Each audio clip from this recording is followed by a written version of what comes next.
Jesús es muy claro en la Biblia. Es muy directo respecto al sufrimiento. En Juan 16:33 dice, por ejemplo, en este mundo afrontarán aflicciones, pero no teman, yo he vencido al mundo. En la Biblia hay diferentes motivos por los cuales podemos sufrir o por los cuales la gente sufre. Hay circunstancias adversas, por ejemplo, como Noemí en el libro de Ruth. ¿Se acuerdan de Noemí? Noemí perdió a su esposo, murió su esposo, murieron sus 2 hijos, quedó muy pobre, quedó sola, solo Ruth después la acompañó. Entonces tenemos una mujer que sufría por circunstancias adversas. Tenemos personas que sufren por desobediencia a Dios, directamente por pecar, como en el caso de Jonás, por desobedecer a Dios, tuvo que pasar por un montón de circunstancias que lo llevan casi a la muerte, hasta que se arrepiente. Hay personas que sufren por compasión al prójimo, como por ejemplo Nehemías, cuando vio que su ciudad estaba destruida y él, sufriendo, pidió para poder ir y construir los muros de la ciudad. Tenemos personas que sufren por ataques de Satanás, como en el caso de Job. Dios, o a través de Satanás tocó un montón de áreas de la vida de Job para probarlo. Hay personas que sufren por disciplina de Dios, porque Dios disciplina a sus hijos, a quienes toman por hijo, a los hijos que ama. Hay personas que sufren por persecución, por la fe. No solo vemos a los apóstoles sufriendo, Pedro, Juan, Esteban, Pablo, vemos también durante los siglos y hoy en día muchos cristianos sufriendo por su fe. Vemos personas que sufren por amor a los perdidos, como en el caso de Pablo, en Romanos 9. Pablo sufre por amor especialmente a su pueblo que no conocía a Cristo, no conocía la justicia que viene por conocer a Cristo. En Eclesiastés 7:14, es un versículo que me gusta mucho, dice: en el día del bien, goza del bien, y en el día de la adversidad, considera. Dios hizo tanto lo uno como lo otro a fin de que el hombre no halle nada después de él. Entonces, Salomón en Eclesiastés escribe, ¿verdad? En el día del bien, disfruta, gózate del bien, está bien, alaba al Señor, está bien, disfruta del bien. Pero en el día del mal o en el día de la angustia, considera, reflexiona, piensa. ¿Por qué? Y esto es lo que dice Salomón: Dios creó tanto uno como el otro, Dios creó el día bueno y Dios creó el día malo. ¿Para qué? Para que el hombre no sepa qué es lo que va a acontecer en el futuro. ¿Qué sería de nuestra vida si todos los días fueran buenos? ¿O qué sería de nuestra vida si todos los días fueran malos? ¿Qué esperanza tendríamos si sabemos que todo va a ir mal sí o sí? ¿Y qué necesidad tendríamos de buscar a Dios si supiéramos que todo va a ir bien de cualquier forma? Entonces Dios quiere que nosotros dependamos, porque no sabemos lo que va a acontecer en el futuro, de que dependamos de Él. Y como cristianos nosotros no somos la excepción y sufrimos las consecuencias de vivir en un mundo caído. A veces parece que somos protagonistas de una historia de terror. Hemos escuchado, si sabes de las noticias, seguís las noticias, hay abusos sexuales, hay incestos, hay accidentes de tránsito, hay robos, homicidios, abortos, divorcios, y podríamos continuar. Y pensaba cuando preparaba esto, ¿por qué cuando Dios salva a una persona no la arrebata en ese momento? ¿Por qué no nos lleva directamente al cielo? ¿Por qué nos deja en este mundo lleno de maldad? Un alma nueva, una nueva criatura en Cristo. ¿Por qué la deja en este mundo lleno de maldad? Y si nos deja en la tierra, como lo hace, la pregunta es: ¿por qué no nos libra de toda maldad? ¿Por qué nos permite ser víctimas de personas malvadas, de enfermedades, de catástrofes?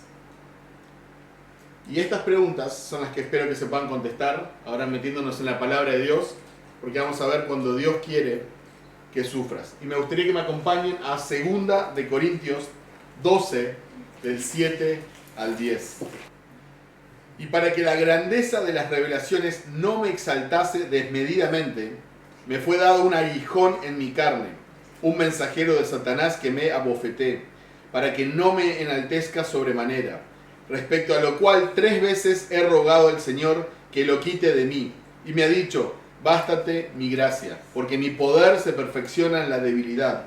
Por tanto, de buena gana me gloriaré más bien en mis debilidades, para que repose sobre mí el poder de Cristo. Por lo cual, por amor a Cristo, me gozo en las debilidades, en afrentas, en necesidades, en persecuciones, en angustias, porque cuando soy débil, entonces soy fuerte. ¿Alguna vez te pusiste a pensar que el sufrimiento también es un regalo de la gracia de Dios? Dios usa el sufrimiento para que recuerdes que eres un simple mortal. Eso lo vemos en el versículo 7 específicamente. Pablo estaba en grave peligro de exaltarse desmedidamente a causa de las revelaciones que tenía. Solo en el libro de Hechos vemos al menos 6 revelaciones que Pablo tiene. Nosotros no podemos recibir revelación hoy en día, pero sí iluminación sobre la Escritura. Entender la Biblia correctamente y saber explicarla puede hacer que nos exaltemos. Tener conocimiento, saber explicarlo, enseñar, puede hacer que mueva nuestro corazón y nos sintamos que somos un poquito más importantes que los demás. Las abundantes bendiciones pueden hacernos también perder el enfoque. Pasar por situaciones extremas también puede jugarnos en contra. Agur lo sabía muy bien cuando escribió en Proverbios 30, 8, 9. No me des pobreza ni riqueza. Manténme del pan necesario. No sea que me sacie y te niegue y diga, ¿quién es Jehová? O que siendo pobre hurte y blasfeme el nombre de mi Dios. Entonces Agur dice, no quiero ni ser sumamente rico ni quiero ser sumamente pobre, porque no quiero que mi corazón se desvíe. Quiero tener lo necesario. Pablo usa este término mensajero de Satanás. Es interesante ver en el pasaje que el que envía el aguijón, aunque no nos guste, es Dios. Pero Satanás es su instrumento, como en el caso de Job. Hay gente que está todo el día hablando de Satanás y todo el día hablando de los demonios. Y es verdad que nuestra lucha no es contra sangre ni carne, sino contra huestes espirituales. Es verdad. Pero Satanás no es más que un instrumento en las manos de un Dios soberano. Dios le tuvo que dar permiso a Satanás para atacar a Job, por ejemplo. Y Satanás no nos atacará sin el permiso de Dios. Entonces significa que nosotros nunca vamos a estar en las manos de Satanás. Nosotros estamos en las manos de un Dios santo, bueno. Ahora, ¿qué es el aguijón en la carne? Porque Pablo habla de un aguijón en la carne y hay varias posibilidades o posturas en cuanto al aguijón. Algunos han dicho, eso son posturas, acercamientos. Algunos han dicho, bueno, es un problema físico, como la malaria, la epilepsia o un problema de la vista. Esto por algunas expresiones en el libro de Gálatas. Algunos dicen que es una dolencia espiritual, como la depresión o la tentación. Otros han dicho que es una persona particular que le hacía la vida miserable. Otros dicen que es la carga en su corazón por los judíos que no aceptaban a Cristo como Mesías. La realidad es que la palabra es aguijón, astilla, espina, algo punzante para torturar o molestar. Literalmente significa una estaca clavada. El aguijón en la carne era un problema difícil que lo atormentaba continuamente. Eso es lo que nosotros sabemos, no sabemos mucho más. Pero era un problema difícil que lo atormentaba, lo molestaba, lo torturaba continuamente. Diferentes personas a lo largo de la historia han dado su punto de vista. Tertuliano dijo que era un dolor de oídos o de cabeza. Crisóstomo dijo que era enfrentar las continuas persecuciones. Calvino dijo que eran las continuas tentaciones de Pablo. Eruditos más recientes dicen que es una enfermedad física, como mencionábamos, malaria, epilepsia, algo en los ojos. John MacArthur, por ejemplo, dice que es un demonio que lo atormentaba, porque literalmente un mensajero de Satanás es ángelos en griego, Y ángelos es mensajero, pero también se puede traducir como ángel, ¿no? Un ángel es un mensajero, entonces es un ángel de Satanás. Lo interesante es que el Espíritu Santo, quien inspiró a Pablo para escribir esto, no fue específico. Entonces nosotros podemos debatir, opinar, pero no sabemos a ciencia cierta qué era este aguijón en la carne. De esta forma, nos permite a todos los cristianos identificarnos con su aguijón en la carne, porque no era algo específico para nosotros, no sabemos qué era. Entonces, de esta forma, el protagonista no es Pablo, no es el aguijón, no es Satanás, no somos nosotros. El protagonista, el actor principal en el texto, es la gracia del Señor y su amor, que se perfecciona en la debilidad. Ahora, gracia, este actor principal del texto, Dios le dice, bástate mi gracia es suficiente, mi gracia es todo lo que necesitas. Esta gracia es lo que no merecemos de parte de Dios. Muchas veces nosotros nos sentimos merecedores de la bondad de Dios. O sea, seamos honestos. Muchas veces nosotros nos sentimos que merecemos la bondad de Dios. Creemos que merecemos salud, creemos que merecemos prosperidad, creemos que merecemos vida, estar vivos. Dios nos debe eso, sentimos. Nos debe un matrimonio, nos debe felicidad, nos merecemos hijos, nos merecemos trabajo, y así podemos seguir, etcétera, etcétera, etcétera. Inconscientemente nosotros pensamos que Dios está en deuda, que Dios nos debe estas cosas, pero Dios no nos debe nada. El sufrimiento puede destruirte o puede fortalecerte. Puedes dejar que el sufrimiento endurezca tu corazón y no te permita apreciar la bondad de Dios, o puedes permitir que el sufrimiento te ablande, te haga más vulnerable y te permita ser más sensible. C.S. Lewis dijo, Dios susurra y habla a la conciencia a través del placer, pero le grita mediante el dolor. El dolor es su megáfono para despertar a un mundo adormecido. Me encanta esa cita de C.S. Lewis. El gran problema que tenemos nosotros, especialmente hablando como cristianos, es que somos demasiado fuertes. Ese es nuestro problema. Somos demasiado fuertes.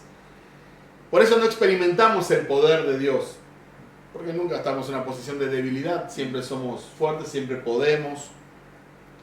Entonces creemos que no lo necesitamos. Para reconocer la grandeza de Dios, debemos reconocer nuestra pequeñez. Debemos de reconocer nuestra debilidad. Toda la Biblia, a lo largo de toda la Biblia vamos a encontrar como Dios exalta al humilde y humilla al orgulloso. Tus fuerzas no serán suficientes.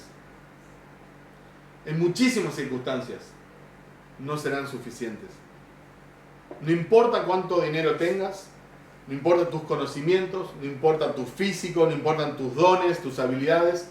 Hay circunstancias en las cuales todos nosotros vamos a estar simplemente dependiendo de Dios porque no hay nada que podamos hacer.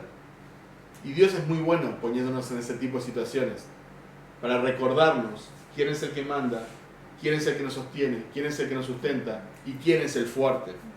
También Dios usa el sufrimiento para que nosotros podamos consolar a otros. Los consuelos de hoy en día para este mundo son realmente inútiles. Existe la psicología humanista, esta psicología sin Dios, ya lo vas a superar, es normal. O simplemente toma unas pastillas para la depresión, o cambia de aire, el tiempo cura todo. O si no, una de mis favoritas.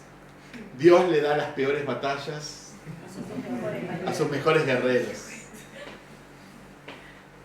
Todo eso no trae consuelo, ni esperanza, ni alivio. Todo lo contrario, trae confusión, desánimo, culpa, ansiedad, preocupación. Hay dos formas de consolar a las personas: por experiencia personal o con la palabra de Dios. Obviamente lo ideal es cuando estas dos se juntan. Pero muchas veces Dios nos permite pasar por ciertas circunstancias para que lo conozcamos más a Él, y también que con ese conocimiento nosotros podamos ayudar a otras personas que que están pasando por lo mismo o que en algún momento van a pasar por circunstancias similares. Obviamente nadie quiere sufrir. Y como estamos sufriendo no estamos pensando, bueno, quizás el día de mañana pueda ayudar a alguien. Pero este es uno de los propósitos de Dios. Cuando experimentamos la gracia y el amor del Señor, podemos ayudar a otras personas también a enfocarse en Jesús. Romanos 8:28 dice, ¿no? Sabemos que a los que aman a Dios, todas las cosas les ayudan a bien. Esto es, a los que conforme a su propósito son llamados. Ahora, ¿por qué Dios le diría que no a uno de sus hijos? ¿Por qué Dios le diría que no a uno de sus hijos? Escuchamos muy a menudo en diferentes iglesias a predicadores que dicen que sos hijo del rey, entonces Dios te tiene que dar todo lo que querés, porque ¿cómo un Dios bueno, amoroso, le va a negar algo a sus hijos? Sin embargo, vemos en el texto que Pablo rogó 3 veces, en el griego apunta como a 3 periodos de tiempo, le rogó 3 veces que le quitara el aguijón, porque le molestaba y porque lo hacía sufrir. Porque Pablo no quería lidiar con esto. Sin embargo, ¿cuál es la respuesta de Dios? No. Mi gracia es suficiente, te basta mi gracia. Mi gracia es todo lo que necesitas. Sí, Señor, pero el aguijón me está... No. Pero me molesta. No. Pero Señor, por favor. No. No. No. También nuestro Señor Jesucristo oró 3 veces. Y también el Padre le dijo que no. Me gustaría que me acompañen a Mateo 26, 36 al 46.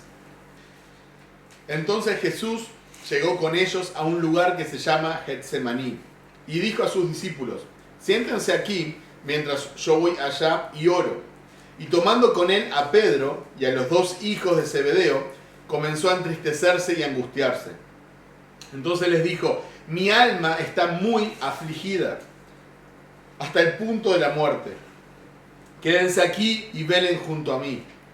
Y adelantándose un poco, cayó sobre su rostro, orando y diciendo, Padre mío, si es posible que pase de mí esta copa, pero no sea como yo quiero, sino como tú quieras. Entonces vino Jesús a los discípulos y los halló durmiendo y dijo a Pedro, ¿con qué no pudieron velar 1 hora junto a mí? Velen y oren para que no entren en tentación. El espíritu está dispuesto, pero la carne es débil. Apartándose de nuevo, oró por 2ª vez, diciendo, Padre mío, si esta copa no puede pasar de mí sin que yo la beba, hágase tu voluntad. Vino otra vez Jesús y los halló durmiendo porque sus ojos estaban cargados de sueño. Dejándolos de nuevo, se fue y oró por 3ª vez y dijo otra vez las mismas palabras. Entonces vino a los discípulos y les dijo, ¿todavía están durmiendo y descansando? Vean, ha llegado la hora y el Hijo del Hombre es entregado en manos de pecadores. Levántense, vamos, miren, está cerca el que me entrega.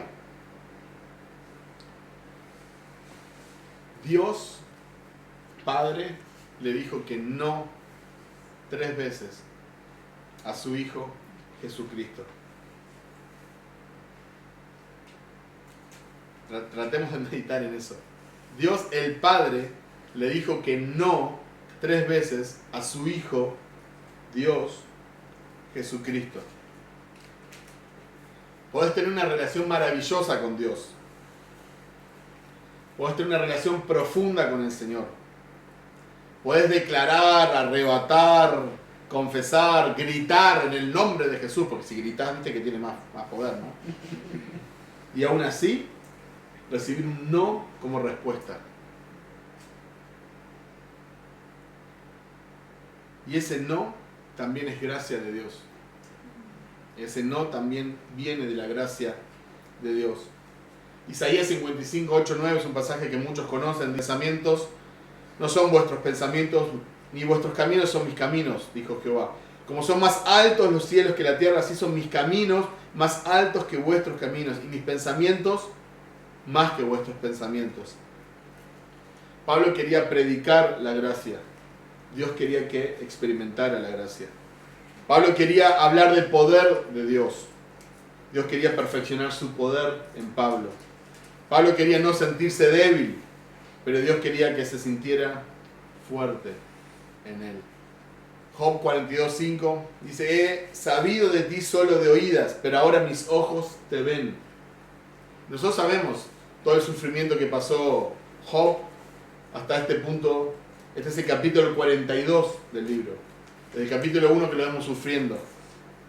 Pero en este punto él dice, he sabido de ti, he escuchado de ti, de oídas te conocía, pero ahora mis ojos te ven.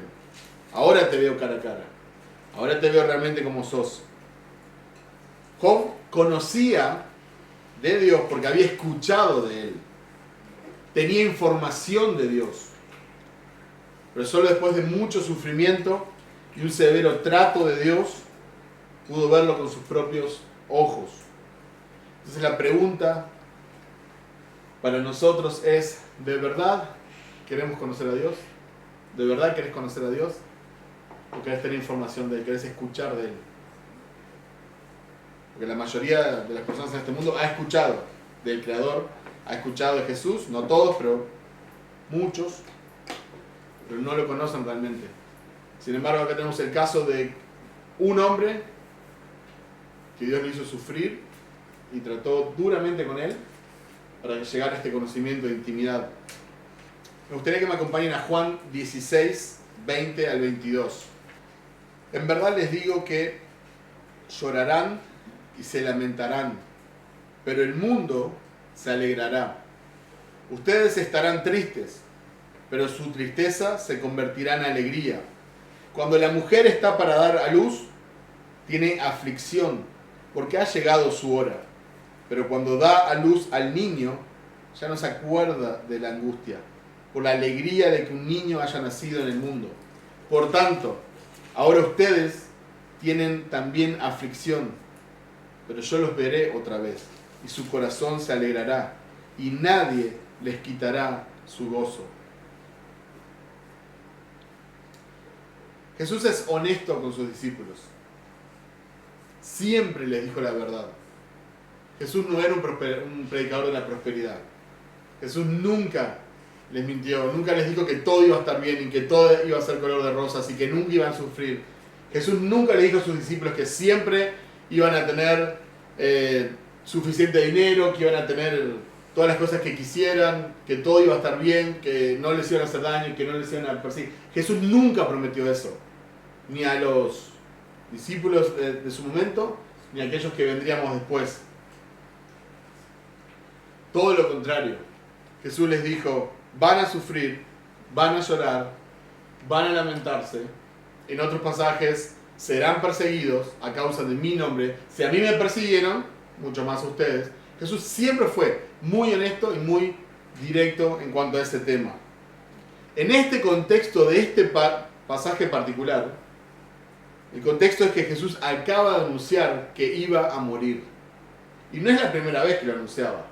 Ya había anunciado bien claramente que él iba a morir, que tenía que pasar por eso. Pero los discípulos parece que se olvidaron, entonces quedaban en shock, sorprendidos por esto que Jesús les acaba de decir.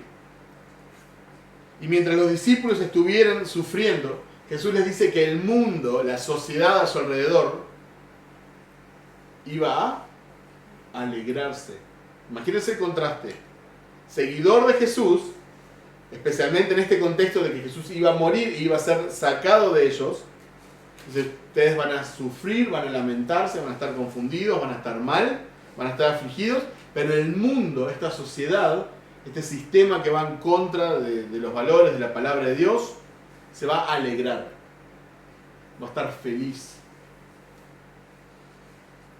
Esta sociedad, este mundo, iba a preferir a un Barrabás que a un Jesús. Iba a festejar la liberación de Barrabás y se iba a alegrar por la muerte de Jesús. Y este mismo mundo es el que nosotros a veces esperamos que nos aplauda y que no nos juzgue y que no nos persiga. Esta es la misma sociedad, el mismo mundo que nosotros queremos agradar a veces. Muchas iglesias cambian el mensaje, dejamos de predicar el evangelio, cambiamos la música, hacemos ese tipo de canciones porque queremos agradar a esta sociedad que mató a nuestro Señor, que se alegra con nuestro sufrimiento. No estoy diciendo que no amemos a estas personas, y que no les prediquemos el Evangelio. Lo que estoy diciendo es que no vivamos para agradarles a ellos. Versículo 20, Jesús dice, vuestra tristeza se convertirá en gozo. Y esa es una hermosa promesa. Vuestra tristeza es real, van a sufrir, van a estar tristes, pero es momentáneo. En un tiempo se va a convertir en gozo.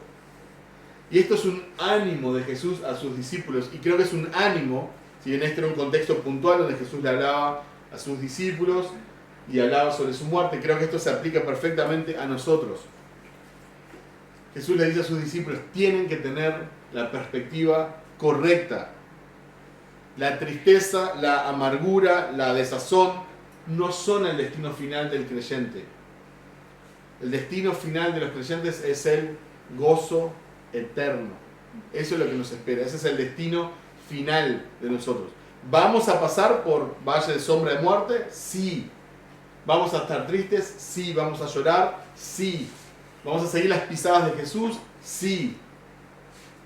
¿Vamos a cargar con nuestra cruz? Sí. Pero nuestro destino final es el gozo eterno. Entonces tenemos que tener nuestra mirada puesta en Jesús, autor y consumador de nuestra fe, quien soportó el oprobio de los pecadores por el gozo que había de venir. Nosotros tenemos que tener la mirada en las cosas de arriba, no en las cosas terrenales, las cosas eternas, a donde nos dirigimos. Nosotros estamos de pasada por este mundo, somos peregrinos, somos extranjeros, no tenemos documentos, nuestra nacionalidad está en los cielos, estamos de pasada. Jesús nos tiene acá con un propósito. Romanos 8:18 nos recuerda, pues tengo por cierto que las aflicciones del tiempo presente no son comparables con la gloria venidera que en nosotros ha de manifestarse.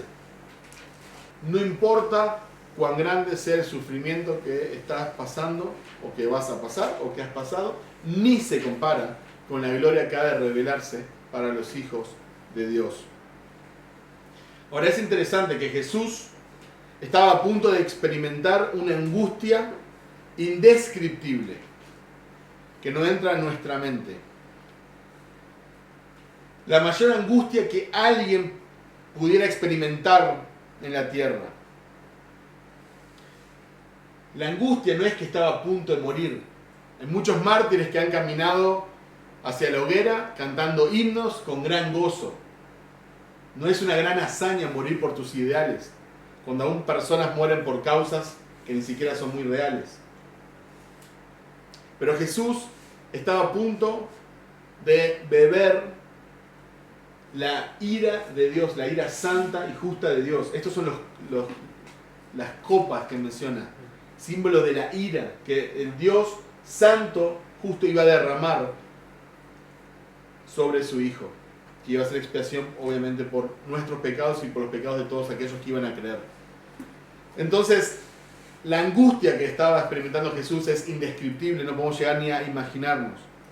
Y los discípulos deberían estar consolándolo y animándolo. Eso es lo que los discípulos deberían estar haciendo. Animando y consolando a Jesús. Sin embargo, es Jesús quien consuela a sus discípulos. El santo se iba a convertir en maldición. El justo absorbería toda la justa ira del Dios santo. El autor de la vida iba a morir. Sin embargo, es Jesús quien consuela a sus discípulos. Aquel que seca toda lágrima estaba a punto de sudar sangre en Getsemaní. El que no conoció pecado iba a cargar con los pecados de todos los creyentes de la historia. Sin embargo, es Jesús el que consuela a sus discípulos. El amigo incondicional iba a ser traicionado.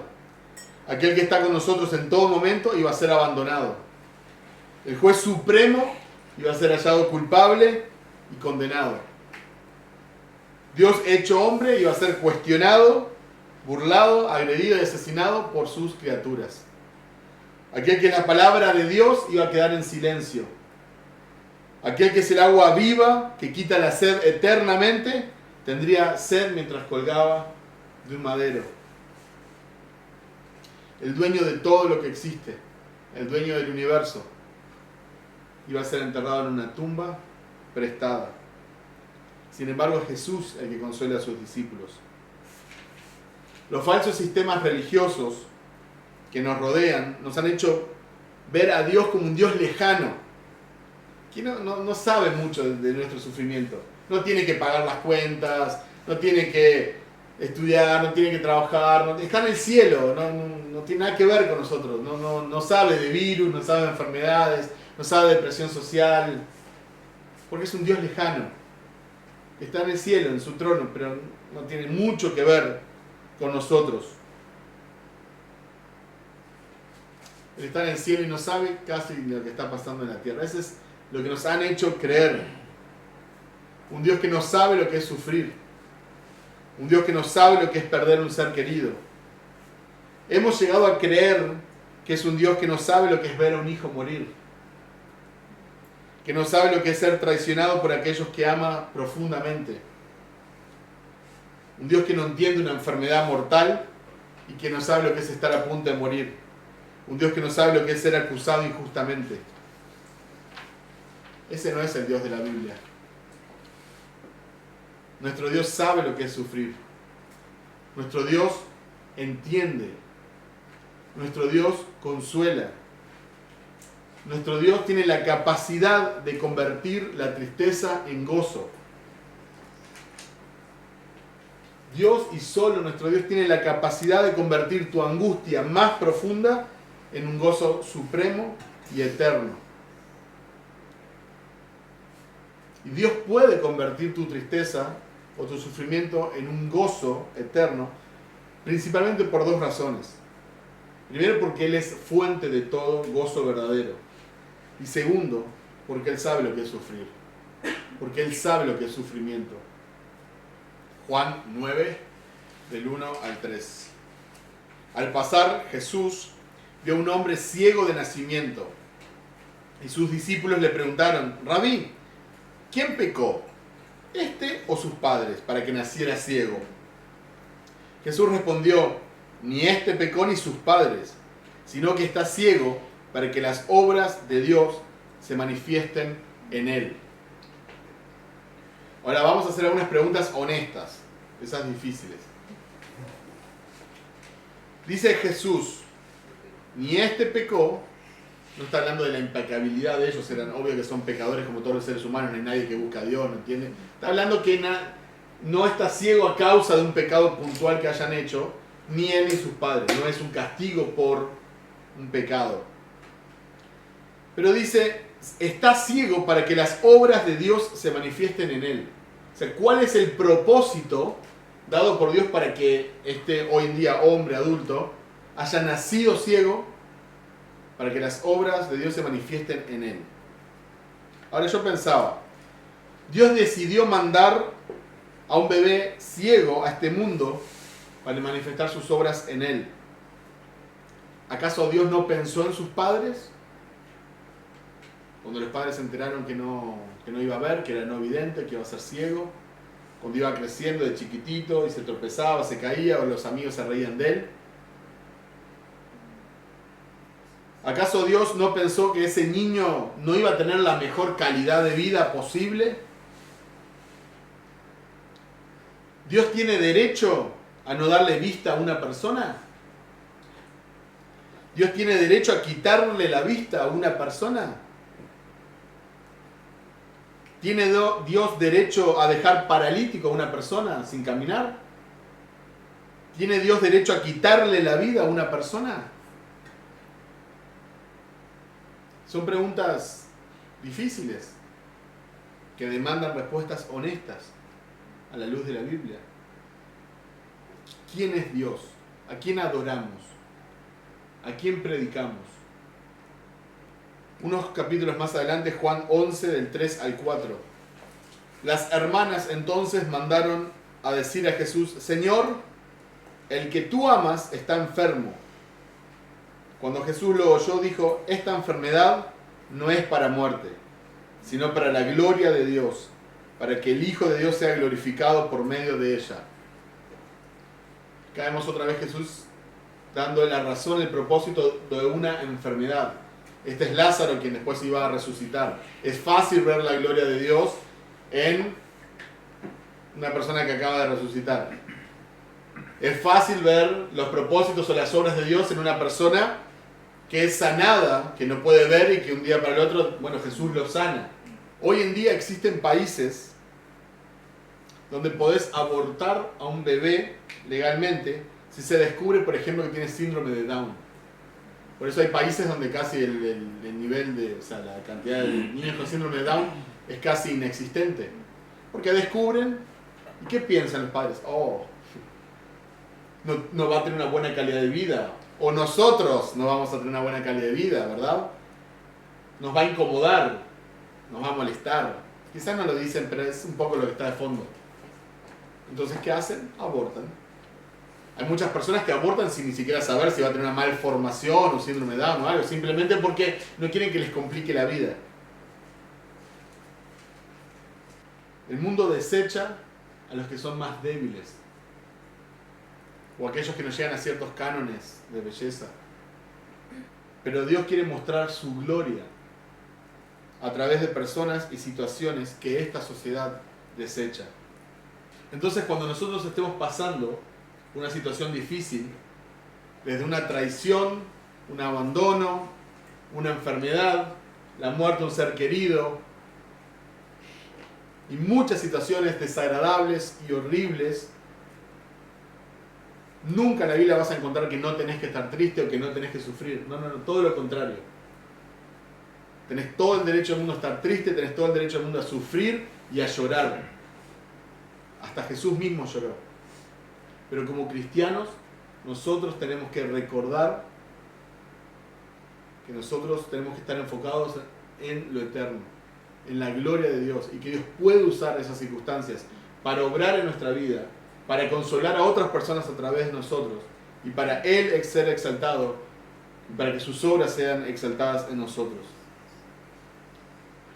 Segunda de Corintios 4, 17 al 18, otra vez el apóstol Pablo, diciendo: pues esta aflicción leve y pasajera nos produce un eterno peso de gloria, que sobrepasa toda comparación, al no poner nuestra vista en las cosas que se ven, sino en las que no se ven.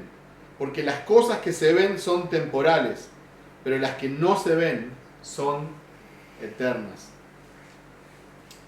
Quizás estás sufriendo por tus propias decisiones. Hay muchas veces que nosotros sufrimos a causa de nuestro pecado, de nuestras decisiones, de la poca sabiduría con la cual nos hemos manejado y de las decisiones que hemos tomado. A veces sufrimos porque nosotros lo merecemos, porque nosotros lo hemos hecho. Quizás estás sufriendo por la maldad de otras personas. Que hay personas que hacen cosas malas y lamentablemente nosotros vivimos en este mundo caído y no estamos ajenos a la maldad de otras personas. Quizás estás sufriendo por causas naturales. No porque tomaste una decisión, no porque alguien te hizo algo, pero una enfermedad, una muerte cercana, por diferentes motivos. Pero nuestra respuesta siempre debe ser la misma, aunque nos duela. Gloria a Dios. ¿Estás sufriendo? Gloria a Dios. ¿Qué es lo que Dios está haciendo? ¿Qué es lo que Dios está haciendo en mi corazón? ¿Cómo puedo conocer más a Dios a través de esta situación? ¿Cómo puedo usar esto para su gloria? ¿Cómo puedo compartir con otros? ¿Cómo puedo consolar a otros? ¿En qué forma Dios va a ser exaltado? ¿En qué forma puedo ver que su gracia es suficiente? La gracia que Dios nos ha derramado a través de Jesucristo es suficiente. Y si has recibido gracia de parte de Dios, tenés todo lo que necesitas. La tristeza es temporal, pero el gozo es eterno. El deleite supremo del ser humano es gozarse en la suficiencia de la gracia de Dios. Voy a leerlo una vez más y luego terminamos en oración. El deleite supremo del ser humano es gozarse en la suficiencia de la gracia de Dios, más allá de las circunstancias. Gloria a